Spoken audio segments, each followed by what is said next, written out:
मित्रों नमस्कार। आज हम आए हुए हैं दिल्ली में पिंकी चौधरी भाई साहब के कार्यालय पर। और पिंकी चौधरी भाई साहब हिंदू रक्षा दल के राष्ट्रीय अध्यक्ष हैं और सदा ही सनातन के रक्षार्थ कुछ न कुछ कार्यक्रम करते ही रहते हैं। अगस्त के महीने में जब बांग्लादेश में बांग्लादेशी हिंदुओं पर भीषण अत्याचार अनाचार हुआ, उनका नरसंहार जब शुरू हुआ, तो पिंकी चौधरी भाई साहब जो हैं, जो कि मेरे अच्छे मित्र भी हैं, वे काफ़ी उग्र स्वभाव के भी हैं। उनको गुस्सा आ गया और जो गाज़ियाबाद में कई स्थानों पर बांग्लादेशी और रोहिंग्या जो अवैध रूप से बसे हुए थे, उनको उन्होंने भगाने का प्रयास किया। केवल उनको भगाने का ही प्रयास किया, उनको थोड़ा सा दौड़ाया, भगाया, डराया लाठी से। इस प्रकरण पर पिंकी भाई साहब पर NSA लगा दिया गया, राष्ट्रद्रोह लगा दिया गया और 6 माह से अधिक बीत चुका है। वे बेचारे जेल में हैं। इसीलिए उनसे मिलने, हालचाल लेने आए थे, कुशल क्षेम लेने के लिए क्या इस समय स्थितियाँ हैं। और यहाँ पे मलिक भाई साहब उपस्थित हैं, जो कि पिंकी भाई साहब का पूरा कार्यालय संभालते हैं। आइए आपसे बात करेंगे। भाई साहब नमस्कार। थोड़ा सा अपना परिचय दीजिए और ज़रा बताइए कि भाई साहब कब से बंद हैं और क्या उन्होंने ऐसा कौन सा गलत काम कर दिया जिस वजह से वो आज इतने लंबे समय से जेल में बंद हैं। जो आवाज़ आज भारतीय जनता पार्टी उठाना चाह रही है, हमने 5 महीने पहले उठाया था। हम उठाएंगे तो देशद्रोह में जाएंगे और ये उठाएंगे तो राष्ट्रवादी बनेंगे।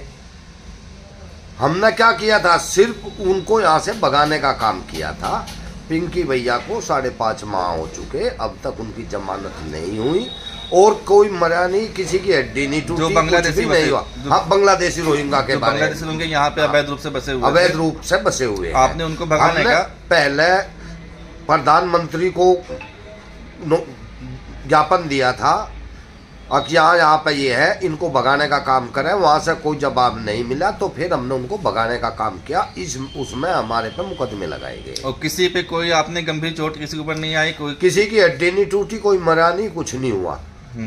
उसके बावजूद 5.5 माह हो चुके, ये और कुछ भी नहीं है। और नहीं, रोहिंग्या बांग्लादेश को किस पुलिस को नहीं पता कहाँ पे रहते हैं। अगर 2 दिन का काम नहीं भगाने का, लेकिन ये सब हवाबाजी और कुछ नहीं, कोई नहीं चाह रहा। चुनावी मुद्दा बना करके केवल हिंदुओं को बस पाने का एक तरीका इन्होंने बना रखा है केवल, और उस पर अपनी मोनोपोली चाहते हैं कि कोई दूसरा उसमें ना बोल सके। इसमें ये मेरे ख्याल से अपनी मोनोपोली चाहते हैं कि दूसरा उसकी आवाज उठाएगा, उस पर NSA लगा दिया जाएगा। अच्छा, जब हिंदुओं की शोभा यात्रा निकलती है तो लगातार हम देखते हैं जगह जगह पत्थरबाजी होती है, प्रतिमाएं तोड़ दी जाती हैं, हिंदुओं को मार तक डाला जाता है। बहराइच में देखिए रामगोपाल मिश्रा की हत्या कर दी गई। इन पे NSA नहीं लगता है, इन पे राष्ट्रद्रोह नहीं लगता है।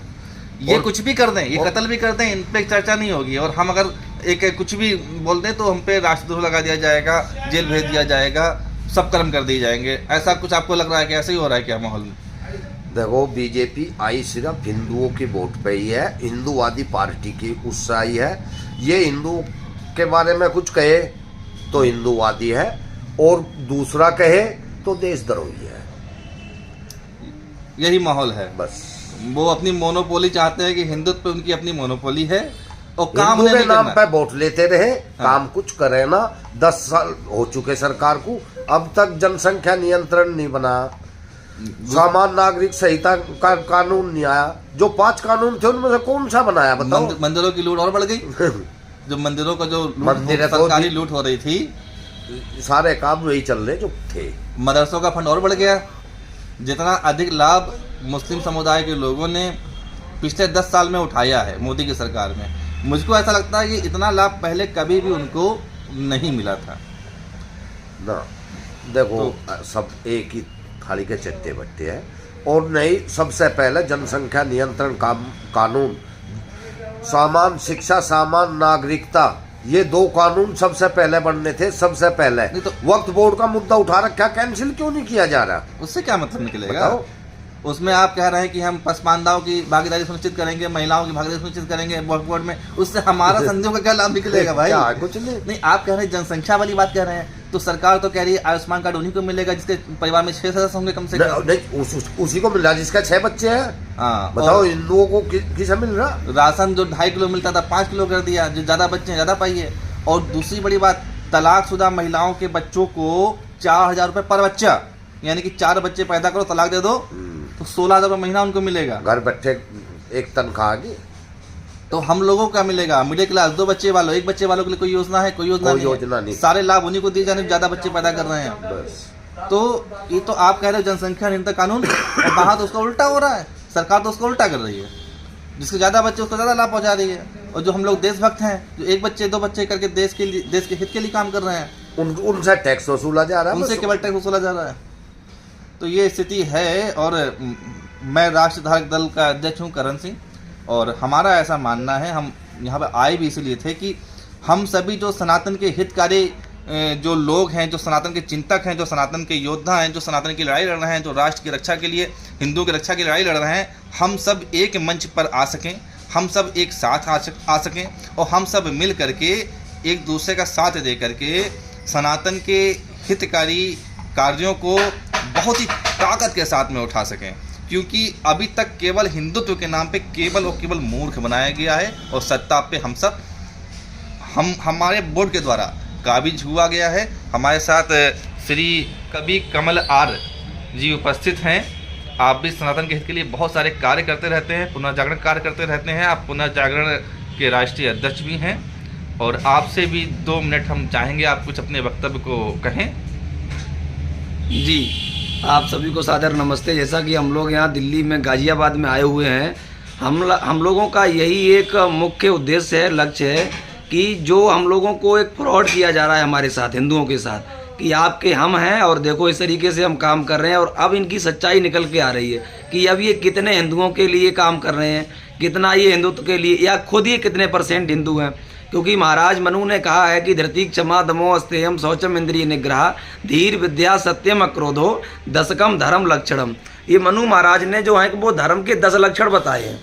ये एक धरती यानी धैर्य है, क्षमा है, दम अस्तेयम है। तो अब इनसे पूछा जाए कि आपके भाई बीजेपी वालों में कितने ऐसे लक्षण हैं जो आपके अंदर हैं, आपके नेताओं के भीतर हैं? क्या एक भी लक्षण है क्या? उसका आप पालन करते हो क्या? फिर किस बात के हिंदू हो, किस बात के आप सनातनी हो? हम लोगों को एक मीटर, एक पैमाना देखना पड़ेगा कि उसकी कसौटी पे जो खरा उतरेगा वो हिंदू है, वो हमारा है, अपना है। और हम देख रहे हैं लगातार इनकी जितनी भी कमियां आ रही हैं निकल के, जैसा कि अभी आपने भैया जी से सुना है, काफ़ी सारी चीज़ें हैं। तो ऐसी चीज़ों को दूर करने के लिए इस समस्या का समाधान एक ही है कि जो हम लोग क्रांतिकारी बिखरे पड़े हुए हैं चारों ओर, इनको अब हम एक करेंगे, निकल पड़े हैं। एक करने के बाद में लगातार इन बुराइयों पर कुठाराघात करेंगे। इनको हमें बिल्कुल इनसे अलग होना है। हमें एक अच्छी और सच्ची लड़ाई लड़नी है, हमें जीतना है। हमें स्वराज चाहिए, स्वतंत्रता चाहिए, मानसिक, सामाजिक, आर्थिक, हर तरह की। इसके लिए हम लोग सदैव तैयार हैं। आप लोगों का कितना साथ हमें मिलता है वो आप पर डिपेंड करता है। हम लोग अगर सच्चाई की लड़ाई लड़ रहे हैं तो ऐसे में साथ आना आपका भी एक अधिकार है और आपका कर्तव्य है। तो आप सभी लोगों का साथ चाहते हैं। और साथ ही साथ अभी हम यहाँ हिंदू रक्षा दल के जो कार्यालय में आए हुए थे, भैया मलिक जी से मिले, इनका सपोर्ट है, ये हमारे साथ हैं। और हम लोग हर तरीके से जो भी छोटे छोटे संगठन, बड़े बड़े संगठन हैं, सभी के पास जा करके एक जो बुनिया में बिखरा पड़ा हमारा हिंदुत्व है, इसको हम एक लड्डू का रूप देने वाले हैं।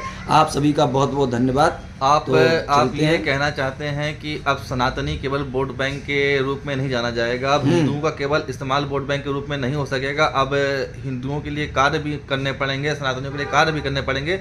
आप क्या ये कहना चाह रहे हैं? बिल्कुल बिल्कुल। ऐसे फ्रॉड कब तक करते रहेंगे कि ये हिंदू हैं, हम हिंदू हैं? उसको कार्य भी तो करके दिखाओ। जो आपने बोला कि हम ये करेंगे वो करेंगे, उसमें कितना % आपने किया?